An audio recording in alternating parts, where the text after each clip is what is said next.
be problematic. And it looks like both players are going to have a lot of preparation on this map, perhaps one of their less commonly played maps, and we are now starting Game 3 between these two top Korean players here in the quarterfinals. In the bottom right corner, it's the man who clawed his way all the way through the open bracket qualifier for this event. It is TSLPuMa.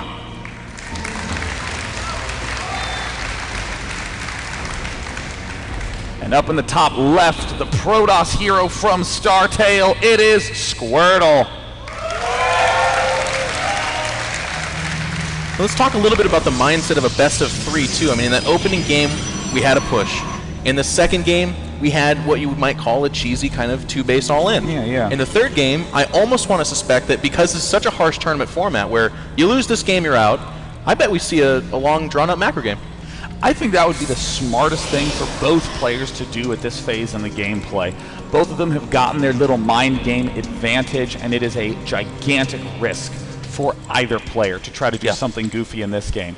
Both players are aware my opponent can do some sort of cheesy play. Both players will likely want to play safer rather than riskier unless they know each other very well. Puma now planting down his barracks, gonna have to see whether he will go for a fast expansion. I mean, Jeff, look at how wide open these expos are. It's so difficult to defend. You generally need 2 bunkers just to cover the space at the entrance.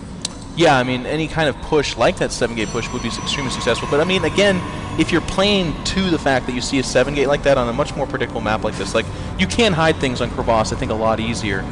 Then you're going to get hard countered. And again, both these players are kind of negotiating these concepts in their mind and saying, do I want to take that risk? And more often than not, both players at this level say, no, probably safer to play it out and just win in the long game. SCV taking some big damage. He is down in orange.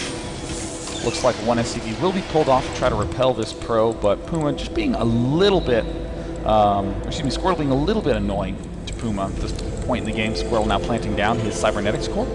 Now, Jeff, do you like going for an early second geyser on this map? Do you like expanding? What's your general play on this map? You know, it's interesting. I think as both players kind of find out, I mean, Puma's early to the punch here, or excuse me, Squirtle, that they're across the map. This is going to induce more of a leaning towards an expansion idea. Of course, as I'd say that, I do see a second gas for Squirtle, although the 3-gate expand with a very heavy sentry opener is very common, so that's possible. And again, with that wide open area, and as you said, it takes like 2 or 3 bunkers to cover it.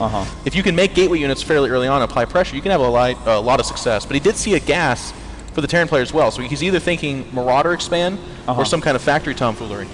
Now, interesting thing to note, if we go to the Squirtle cam and we come back to Puma's base, Puma was building a tech lab on his barracks, but what's very weird about this play from Puma, this cancel, as we see he's going for a factory, is this second supply depot that was at the entrance. Almost always you build your second barracks before the second supply depot if you are going for 2 racks.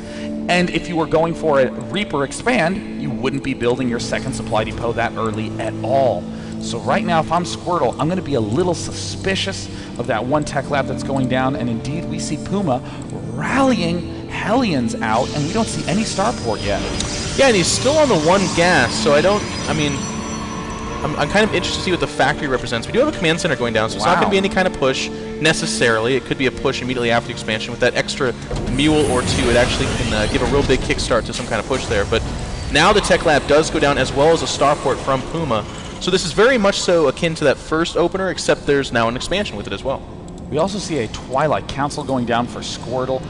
Generally, this is a Dark Templar play, but keep in mind that on this map, Blinkstalker, very potent just due to the fact that there's that wide open natural. It looks like one Hellion will not be able to get into the main. Very fast reactions there by Squirtle. Puma, amazingly, knows this map quite well, realizing that a Hellion could quite honestly get up the ramp, depending on what the opponent's doing.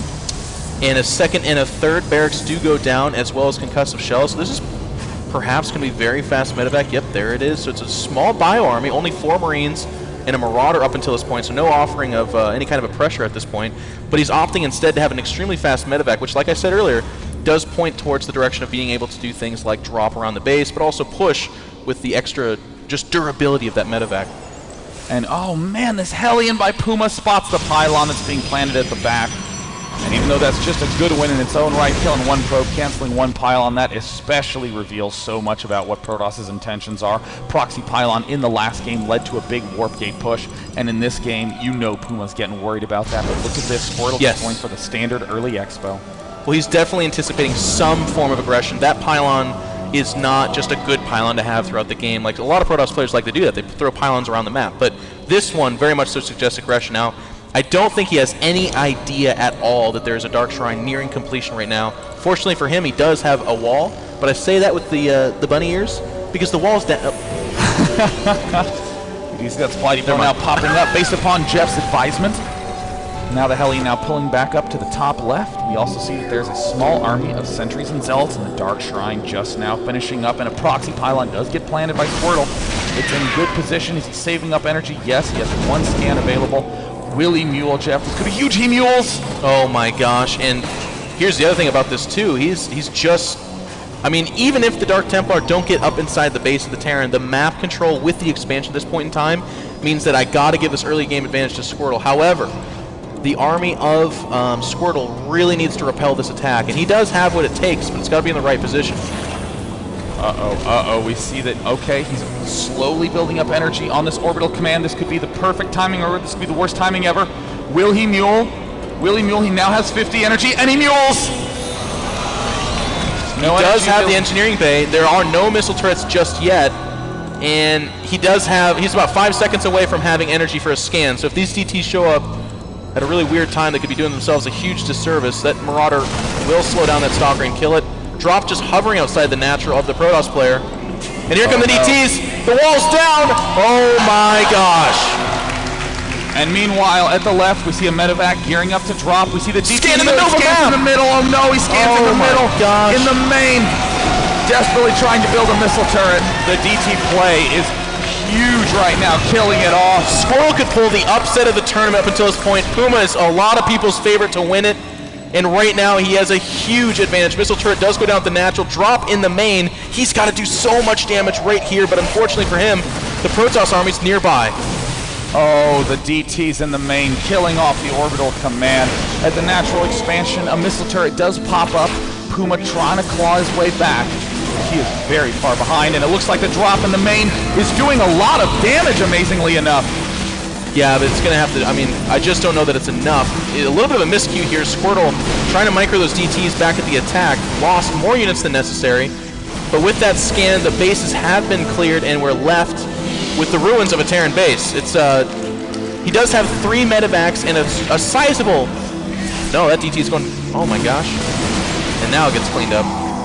But I think the economic advantage for Squirtle earned from this DT opener is just too high. I mean, it's not too high. It's definitely... 35 probes to 16 SCVs.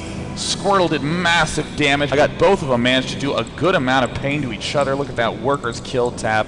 17 workers killed by Puma, 22 by Squirtle. So surprisingly close, but we're seeing the advantage of that early third, and it looks like another DT might slip in, Jeff. Yeah, and he's just able to ninja by. And the missile turret is up in that main mineral line, but this DT could probably kill about 5 SCVs before it ever gets to any kind of stage of retreat. And there's 3, 4. Wow, I almost looked really smart, but still, a lot of damage there. Looks like the Dark Templar is pulling back to the left, starting to work away at the supply depots. It looks like there's the scan. He does manage to take it out. Meanwhile, at the north end, there's a medevac. At the far north side, a scouting factory. He's really upset. He's going to go and try to land on some Protoss units. I'll go take care of this, you guys. I do want to say this, though. Every time, and here's what's so strong about that DT opener. Every time a Terran scans, yes, he gets rid of the DT, but that's a potential mule. And a Terran needs those mules to come back when they lose so many SCVs. We do see a DT in the center of the map. Puma's going to have to be very, very careful. He has to make sure he has enough. There's a drop going on in the north position, and it is dropping. Squirtle doesn't have a very big army, Sean. This two-prong attack could do a lot of damage. Now in the main mineral line, the Marines dicing up these probes. Meanwhile, coming towards the expansion, Puma is going to pounce. Puma's starting to dart up. Oh, the probe transfer at the worst possible time. And now we're seeing the Zealots, Stalkers, Sentries try to make their way up. In the north, it looks like these Marines will be able to clean up the Stalkers, and a total surround going on at the natural expansion. But Puma, amazingly, in too good of a position. I cannot believe, is Squirtle really going to be unable to hold this off. No, Squirtle gets the DT warp in just in time. Looks like he will barely be able to defend, but in the main, huge damage is dealt. Oh no, it's the Artosis pylon. Oh, the Artosis pylon strikes. It does go down. That's almost all of his production. Sean, we were just talking about the disparity in harvesters. It's now a 21 SCV versus 19 probe lead. This game has been equalized. Wow. I mean, part of me also wants to rewind this timer back to 6 minutes and be like, all right, let's just play a normal game, fellas. I think they want to do that as well. They're already there, man. I mean, the funny thing to note, these players are essentially in the standard spots for both of their races. We see there is the 3 barracks, 1 starport, 1 engineering bay, and expo for Terran. Very typical Terran early mid-game. For Protoss, we see the expo, we see 4 gates and a couple of tech structures. No, he does have gateways 5 and 6. This actually means that Squirtle is slightly ahead in terms of the building count. That's going to help him quite a bit. We see another DT trying to swing around. And this time, it did take Puma 20 minutes, but he's figured out that he needs to wall off that ramp and keep it walled. The DT is not going to make it up there just to scan. It will go down. Meanwhile, there is a Marine drop making its way on the left side of the map. We do have to pay attention to this because Squirtle's army is mostly gateway units, and Stim Marines with a medevac overhead are extremely potent against any kind of gateway composition. And it looks like Squirtle's answers to get a fast armor upgrade definitely helps so much against those Zealots. You see that proxy pylon finally getting taken down. There's a drop in the back of the main. The medevac that was there for almost the entire game is now back to deal damage to the probes. In the meantime, at the natural expansion, another drop, doing a lot more damage. And Sean, that drop in the main actually induced a warp, and so the reinforcements of this drop at the natural are not going to be existent. And with this great position, these Zealots are going down. They do have charge. And it looks like this drop will be repelled, and now taking a little bit of bubble damage, but that's fine. You can actually take like 1 million of those. That's right. The tickle shot of the sentry just brings down a hit point or 2 every now and again. But the nice fact for Squirtle is that he did pick off 1 medevac in the retreat. Puma, though, still moving around the map, trying to be as aggressive as he can, having a very lean unit mix, not actually adding on any more barracks, just trying to keep his aggression peaked. And yeah, and every time he gets those probes off that main mineral line, or excuse me, that mineral line, it's so painful. Now he does have a lot of sentries, and it looks like Puma thinks he's got an ability to attack here, but with well-placed force fields, I don't know that this will be too successful. It's only the 1 medevac, but it looks like he's going to push forward. Stimming now going after it. Squirtle backing away. Guardian Shield does go up. No force fields just yet. Excellent kite from the Terran. There's the force fields. Will it be enough, though? These Zealots are starting to get weathered down, and I think... okay, this attack will be defeated. And amazingly, Squirtle did kill off a medevac in the main with units in it. Momentum slowly going back in Squirtle's favor. And this is an, great snipe there with the Stalkers. This is an unpredictable situation. This is an uncomfortable situation. You cannot prepare for this. It is no longer about who had the better prepared build. It is about who has better focus under pressure, better on-the-fly decision-making, and that is the hardest skill to have in StarCraft 2. We see, oh my gosh, Jeff, just now combat shield starting. Yeah. And meanwhile, the armor upgrade has just finished for the Protoss player. I think that with this Archon and that little bit of a misstep with the combat